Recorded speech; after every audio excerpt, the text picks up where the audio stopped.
An arrest has been made in the 1996 killing of rapper Tupac Shakur.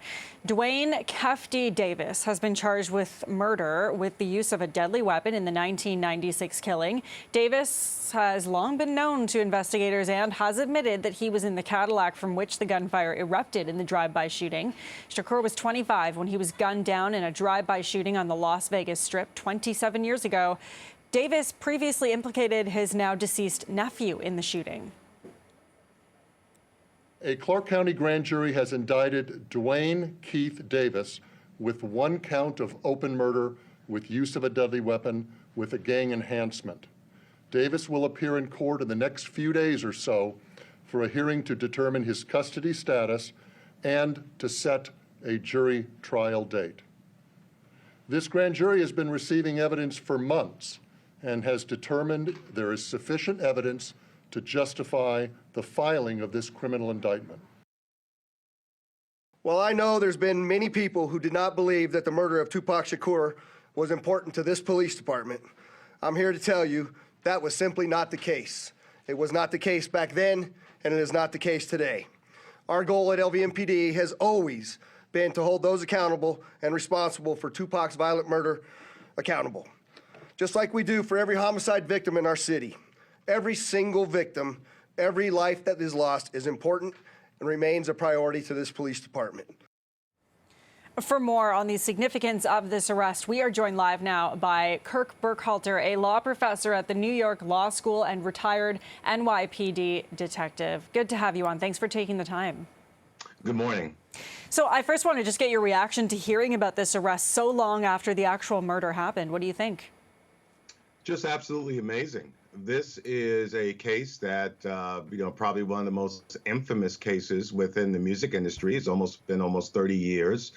The murders of 2 rather iconic figures in the hip hop world between Tupac Shakur and Christopher Wallace, aka Biggie Smalls.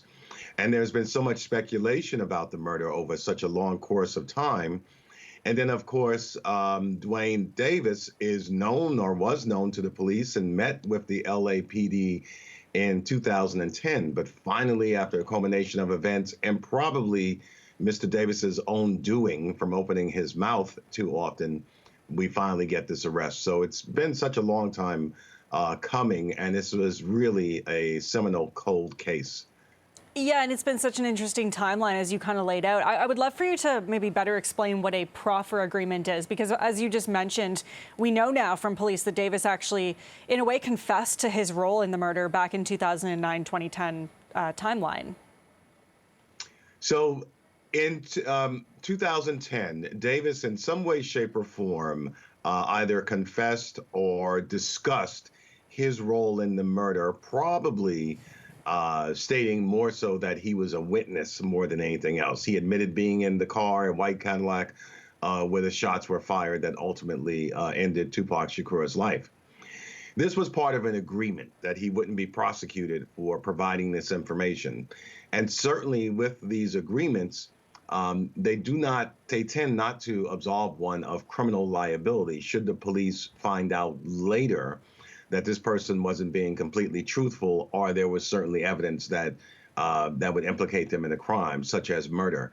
That seems to be the case here. Probably signed this agreement, provided this information, but didn't implicate himself to the level that he more than likely did in 1, discussing this incident with other people, and 2, in writing his memoir, which would include notes that he wrote. Hence the execution of a search warrant in July on his home, where the police recovered all types of data, including electronic data.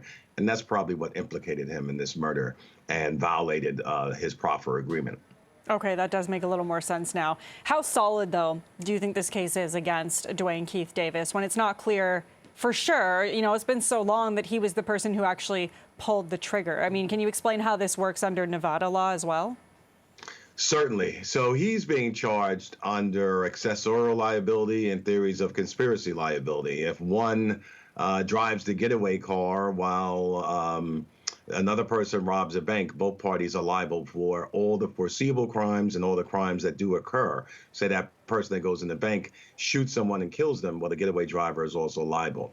That's the theory under which he is being liable. He's liable for the murder. Also, he apparently provided the gun and supposedly orchestrated the crime.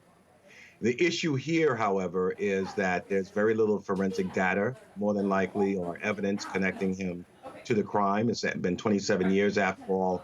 And if they had some form of forensic evidence that would connect him, he probably would have been arrested a long time ago. So a lot of this is circumstantial, and a lot of this is from his mouth. After all, the alleged shooter, Orlando Anderson, died in a unrelated shootout in 1998. So this may come down to whether the jury believes the words Mr. Davis spoke during his interviews and his memoirs, or the words that he may speak at trial.